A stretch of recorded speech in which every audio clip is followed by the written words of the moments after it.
थोड़ा सा मैंने शोध किया प्राणायाम के ऊपर कि ये शरीर स्वस्थ कैसे हो और फिर ये मन पवित्र कैसे हो। जहां से मैंने बात शुरू की, इस शरीर को रक्त चला रहा है, रक्त का शोधन, वो नाड़ियां प्राणायाम के माध्यम से वो नाड़ियां शुद्ध हों जिसमें रक्त चलता है। उसके बाद में वो नाड़ियां शुद्ध हों जिसमें वायु चलती है। उसके बाद में वो नाड़ियां शुद्ध हों जिसमें प्राण चलता है। तो इस तरह से क्लासिफिकेशन करते हुए हमने देखा कि कुछ स्थूल प्राणायाम और कुछ सूक्ष्म प्राणायाम। जब हम सूक्ष्म प्राणायाम पर जाएंगे, स्थूल प्राणायाम पर हमें अधिकार हो जाएगा, हमारा शरीर स्वस्थ हो जाएगा, शारीरिक क्रियाओं पर हमारा अधिकार हो जाएगा, तब हम पहुंचेंगे मन की क्रियाओं के ऊपर। मन संचालित करेगा, मन पवित्र होगा, विचार शुद्ध होंगे। विचार कब शुद्ध होंगे? जब हमारा भोजन शुद्ध होगा। इसलिए भगवान ने यह बात नारा दिया, युक्त आहार विहारस्य युक्त चेष्टस्य कर्मसु युक्त स्वप्न अवबोधस्य योगो भवति युक्खा। भगवान कहते हैं कि जिसका आहार शुद्ध है, जिसका लॉजिकल है, हमारा हर काम लॉजिकल होना चाहिए। हम साइंस के जमाने में रहते हैं, जब तक हम लॉजिकल नहीं होंगे हमारी कोई बात नहीं मानेगा। हमारा आहार युक्ति संगत हो।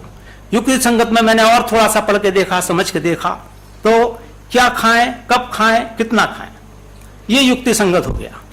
कब खाएं, हमने देखा कि हमारा शरीर मुख्य रूप से 5 तत्वों से जरूर बना है, लेकिन इसमें से जो मुख्य रूप से प्रभावी हैं वो जल, अग्नि और वायु है।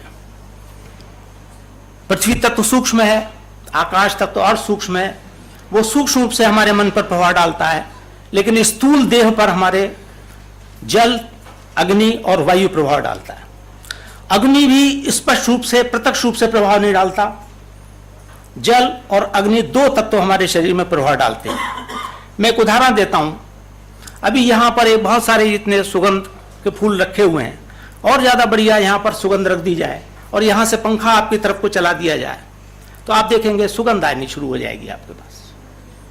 थोड़ी देर के लिए वो सुगंध हटा दीजिए, यहां पर मल रख दीजिए, गोबर रख दीजिए और फिर पंखा चला दीजिए, फिर आप देखेंगे दुर्गंध आनी शुरू हो जाएगी। तो वो आपके पास कौन पहुंचा रहा है? वायु पहुंचा रही है। लेकिन वायु का तो कोई दोष नहीं है इसमें। अगर सुगंध मिली है तो सुगंध आगे बढ़ा दी उसने, अगर दुर्गंध मिली है दुर्गंध आगे बढ़ा दी। इसी तरह से 2 तत्व फिर मुख्य रूप से काम करते हैं शरीर में, एक जल तत्व और एक अग्नि तत्व। जल तत्व बाएं नथन में जब हम श्वास लेते हैं, मित्रों शायद आपको जानकारी हो कि हम, चूंकि मैं देखता हूं बहुत लोगों को जानकारी नहीं है, हम एक समय में एक नथने से सांस लेते हैं। अगर बाएं नथने सांस ले रहे हैं तो बाएं से ही ले रहे हैं, बाएं से ही छोड़ रहे हैं। लगभग 2.5 घड़ी जब कंपैरिजन करके देखा गया तो वो 1 घंटे के बराबर बैठा। तो लगभग 1 घंटे तक हम बाएं नथने से सांस लेते हैं और बाएं नथने से सांस छोड़ते हैं। ऑटोमेटिकली ये जब शरीर में जल तत्व की मात्रा पूरी हो जाती है, एक प्लांट लगा हुआ है, ऑटोमेटिकल वाल्व लगा हुआ है, वो बंद हो जाता है और फिर हमारा दाहिना नथना शुरू हो जाता है। फिर 1 घंटे दाहिने नथने से हम सांस लेते हैं, उसी से श्वास लेते हैं, उसी से श्वास छोड़ते हैं। ये अग्नि तत्व प्रवेश करता है। जब अग्नि तत्व और जल तत्व समान रहता है, जैसे कल बहुत बारे में चर्चा हो रही थी इस बात पे कि निगेटिविटी और पॉजिटिविटी। निगेटिविटी क्या है? जो द्वेष से संबंधित जो ऐषणाएं हैं, जो इच्छाएं हैं, वो सब निगेटिविटीज हैं। जो राग से संबंधित वृत्तियां हैं वो सब पॉजिटिव हैं। तो इसी तरीके से यहां पर भी बिजली के रूप में आप देखें, एक निगेटिव पोल है, एक पॉजिटिव पोल है। जब दोनों मिलते हैं तब ऊर्जा उत्पन्न होती है। इसी तरीके से हमारे नथने, 2 नथने, बाएं नथने में जल तत्व निवास करता है, दाएं नथने में अग्नि तत्व निवास करता है। यदि ये समत्व है, यदि ये समान है, 1-1 घंटे के बाद दोनों चल रहे हैं, तो हमारा शरीर स्वस्थ है, कोई रोग उत्पन्न नहीं होगा। अगर इसमें डिसऑर्डरमेंट आ गया, बायां नथना 1 घंटे से ज्यादा चला, तो जल तत्व प्रधान हो गया, और जल तत्व प्रधान होते ही कफ से संबंधित रोग शरीर में पैदा होने शुरू हो गए। जुकाम हो गया, खांसी हो गई, अस्थमा हो गया, माइग्रेन हो गया, लो ब्लड प्रेशर हो गया, ये सारे रोग हो जाएंगे। अगर अग्नि तत्व हमारे शरीर में 1 घंटे से ज्यादा चल रहा है तो हाई ब्लड प्रेशर हो गया, हाइपरटेंशन हो जाएगा, एसिडिटी हो जाएगी, गैस्ट्रिक हो जाएगा, कैंसर हो जाएगा, ये सारे रोग पैदा हो जाएंगे। तो आवश्यकता इस बात की है कि हम थोड़ा सा अपने स्वर को पहचाने कि कब हमारा बायां स्वर चल रहा है, कब दाहिना स्वर चल रहा है।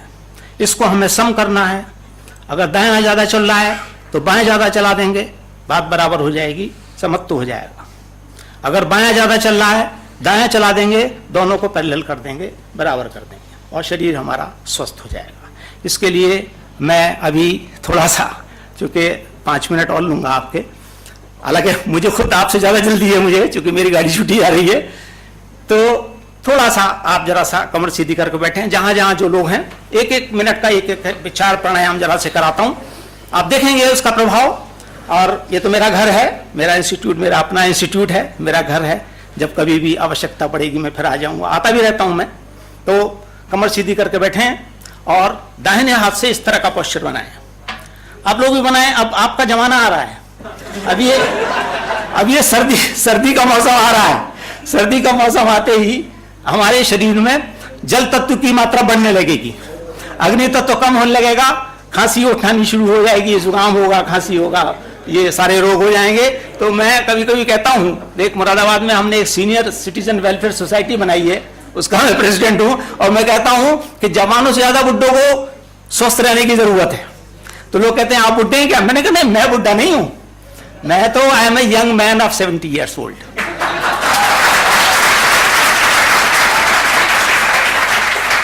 तो इस तरह से दाएं हाथ से इस तरह से पोस्चर बनाइए और नासिका पर रखिए, और दाहिने अंगूठा आ गया दाहिने नथने पर, इसको बंद कर लीजिए और बाएं नथने से लंबा सांस खींचिए और बाएं से ही छोड़िए।